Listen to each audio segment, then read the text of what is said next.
Hello and welcome to my new show. You're my first ever guest.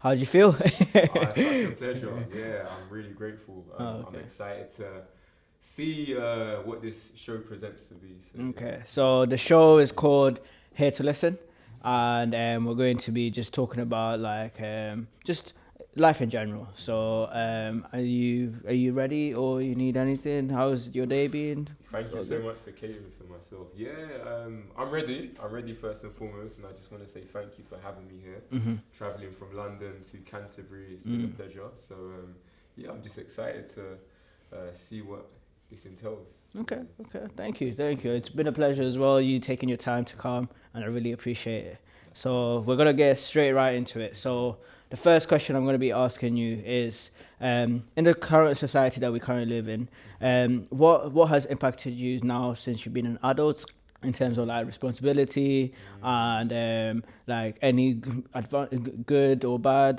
type of experiences, those Mhm. type of things. I would definitely first and foremost say my mother. Mhm. She's someone who has definitely helped me within the society that we live in. You know, growing up in a single household with my mother, she was someone who always took on responsibility. You know, Mm. taking ownership in this world is not always easy to do Mhm. because it requires a lot of patience, requires a lot of sacrifice, dedication as well, especially in the climate that we live in, where money doesn't come easy. Mm. You know, Mm. living in London is It's anyone might expensive. know it's quite expensive, right? Yeah, It's quite yeah, expensive. yeah. So yeah, being able to actually live with someone and have advice from someone who has gone through that time of hardship.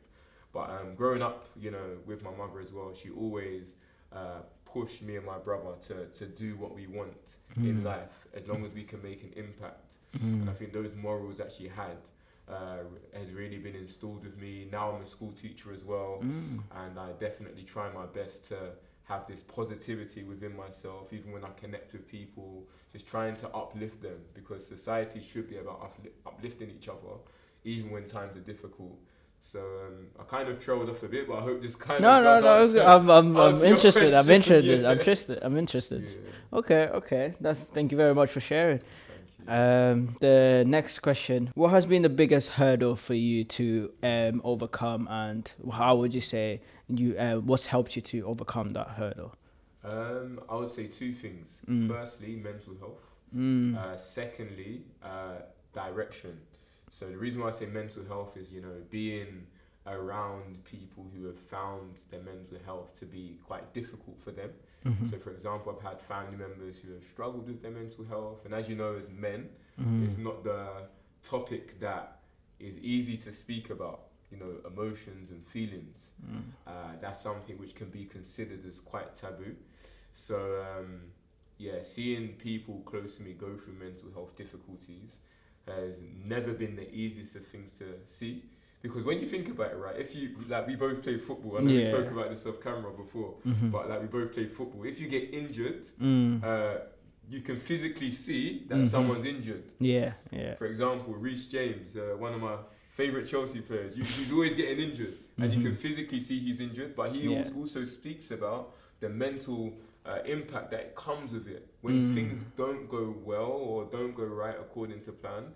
Mhm. There's this mental aspect of things that you have to also overcome, and I think in life we can easily underestimate that. The Mm. impact that it can have on you, but you can't always physically see that someone's mentally going Mm. through something difficult. Mhm. Does that make No, sense? definitely, It's definitely. like there's not like a crutch that you have on your head, do you, when you're mentally going through Yeah. difficulties?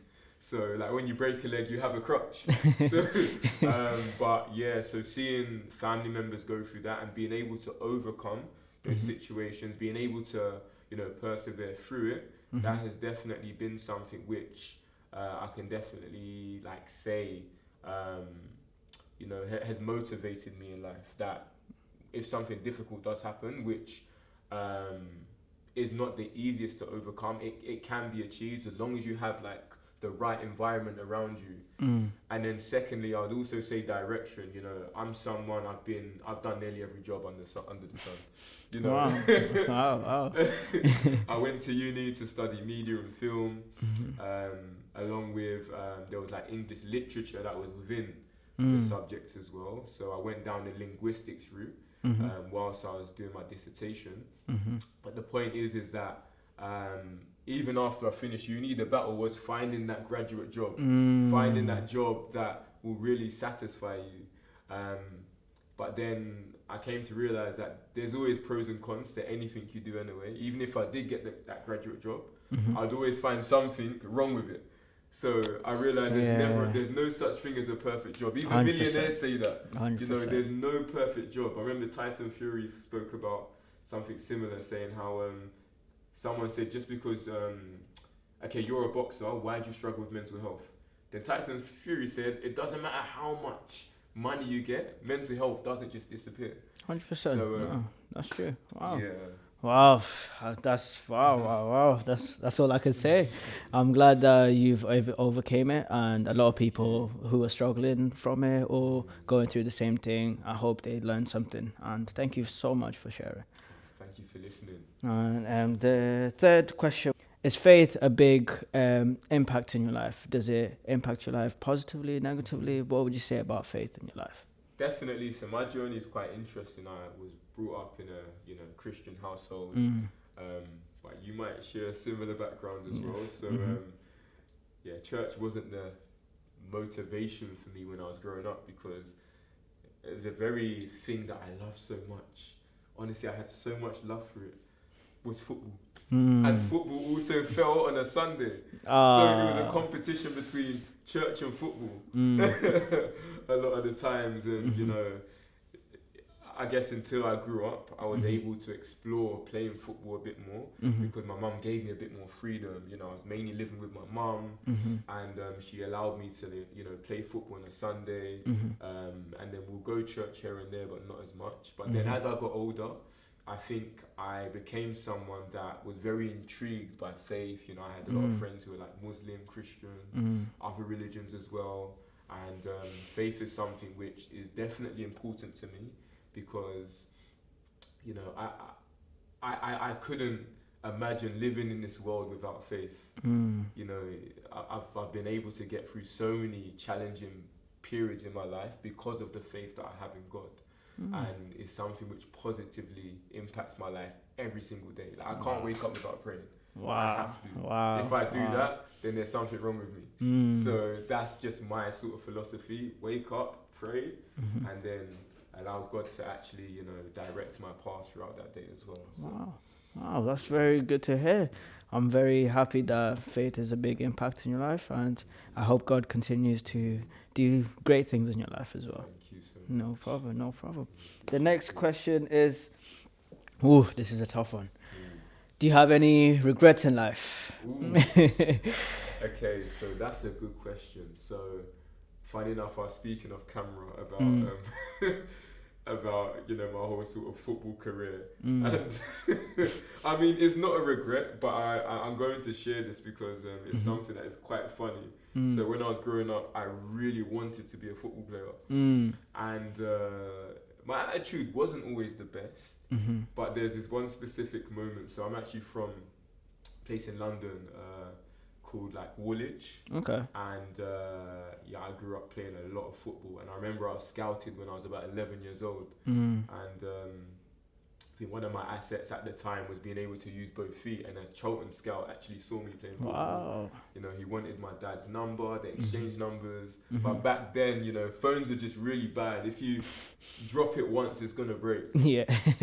Not the Nokia phones. They were quite good. Not the Nokia ones. But my dad actually got in contact with the Charlton guys, like contacts that they got in touch, and he was meant to come to one of my games. But my dad, and I told this story, don't laugh.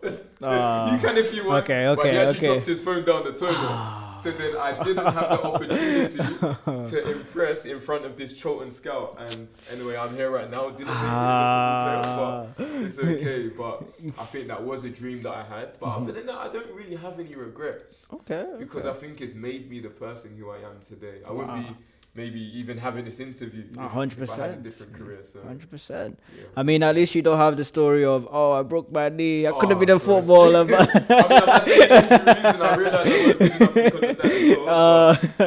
But, nah, I'm glad that you don't have any regrets, because it does make you who you are today. And like, if even me, for example, like, I wouldn't change anything in my life, because I wouldn't be here today as well and making this interview. And wow, I'm glad it's worked out in the end. The last question would be, for any viewers watching, young or old, what advice would you give them? And like, what would you say is the top 2 or top 3 things that should equip you as you're growing older, like as an adult, or even when you're at current stage, or even when you're old? Like, what type of advice would you say? That's a good question. That is a really, really good question. And is it okay if I ask you to answer that question as well? Yeah. In university now. Yeah, no problem. I would first and foremost say, don't put pressure on yourself. Now, I feel like pressure can also relate to having, good results. But I think in life, what we can easily do is, for example, growing up in a Caribbean or African household, you must become a doctor, you must become a lawyer, you must become this or that, like some kind of high position. I think what that can sometimes do is that can force us into positions that we don't want to be in. That internal happiness is so important. 100%. It's so important. Don't get me wrong, you can get more money from these type of jobs, but as we spoke about earlier, right, money doesn't necessarily provide that happiness, that outward happiness that you want to experience, let alone that inward happiness. So I would say, don't allow pressure to kind of eat you up. Second, I would say to really reflect. Like, take time and actually reflect on your life, what you want. That's so important. Reflect on what's going well, what you want to improve. Don't say what's going bad, because the words we speak can be very powerful. 100%. So 100%. even the words that you say to other people as well, you have to be very mindful. I've said things, I know this might contradict what I said earlier, but I've definitely said things which I wish I didn't say. Yeah. Does that make sense? No, yeah. So of course there's regrets in terms of things that I've said to people, but honestly, the words that we speak to people and ourselves is so important. To take time to reflect. And then I'd also say as well, thirdly, I would say seek opportunities when they come as well. Whether that's, career-wise, whether that's, within your faith, whether that's even to do with families and friends, really have a circle around you that is very positive, because we live in a world right now where there's so many negative things to gravitate towards, that have these healthy habits, and healthy habits can be created through having a positive circle around you as well. Wow. I hope the viewers watching, you take on board what they say, and thank you very much for coming. But I'll answer your question. Yes, please. I'd love to hear. So, my top 3 advices for anyone, young or old. 1, find a purpose in your life. Seek a purpose. Because if you don't have a purpose, you have no motivation, no nothing to actually keep going with life, because nothing is pushing you to be where you want to be, kind of thing. And if you have nothing to lose, it's the most dangerous thing, because you don't care about anything. You don't actually want to do anything, and that's scary. In this world, it's very scary. You might turn into different avenues to look for happiness, to look for different type of pleasures and stuff like that, which is not good. And the second one is, how would I say this, is delayed gratification. That's another good point, is do certain things, stop doing certain things now, so you can benefit later on in future. In terms of if you're a university student, try to think, is this party really going to be beneficial for me? Is it going to do me good in the future? Is it stopping me or hindering me from opportunities that I'm going to get later on? Delay, if your friends are going to parties and stuff, and you don't feel comfortable, you don't feel peer pressure to go into those type of things, because at the end, you came into this university by yourself, you're going to leave by by yourself. So what are the steps you're taking to be able to actually like do better in your life? Like, because after university, it's scary. It's very scary. So it's up to you what you really want in your life, and you have to take those steps, those necessary steps to actually go into it.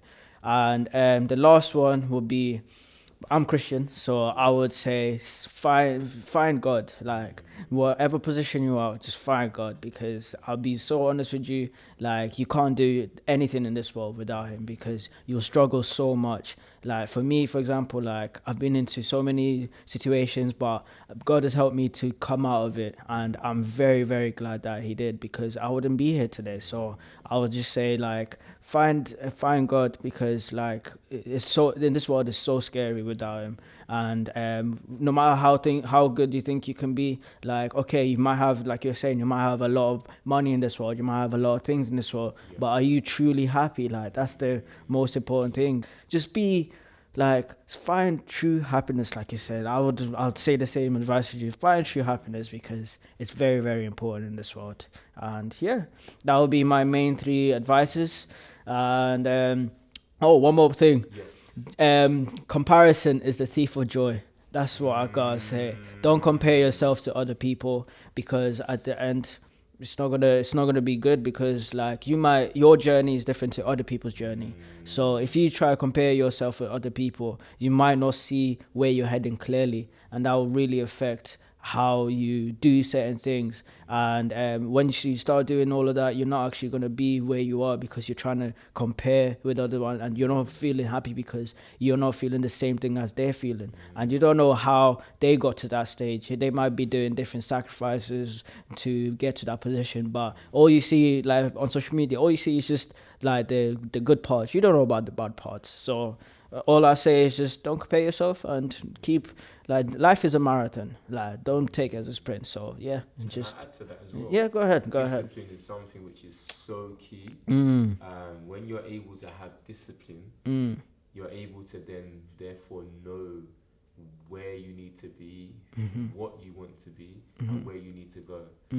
For example, when you have discipline in one area, it can lead on to another. For example, whether it's like healthy habits, eating habits, whether it's something like, okay, every morning I'm going to do this, it can then trickle into like many other areas that you have. Like, let's just say if you're going for a job, okay, I'm going to apply for 2 jobs a day. You know, if you're able to like have like a system that's created for you to have this discipline, and discipline means you're also sacrificing something as well. 100%. Because at times, for example, like those who have this like goal of being able to lose weight, they have to give up the food that they like. 100%. So it comes with a cost. So you have to be willing to like give up something, and then knowing that a better result is going to happen because of what you're giving up. But I think in life it's very difficult to see the goal clearly straight away. But it's over time when you see results. That's why I say, you know, when you do something good, acknowledge yourself for it. 100%. Give yourself a little, you know, nod, or, you know, like sort of clap on the back. Like really, you know, speak positive words to yourself. Say, oh, well done, Lewis. Well done, Jerome. Like, say these positive words, because it really makes a big difference. Footballers use that philosophy quite often. You know, they really think about the things that have gone well, and then therefore they're able to, you know, really extend on that. So yeah, I just wanted to. Wow.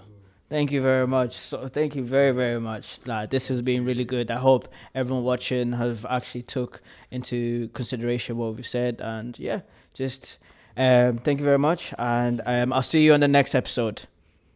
Thank you. Oh, yeah. It's fine. Oh, wow.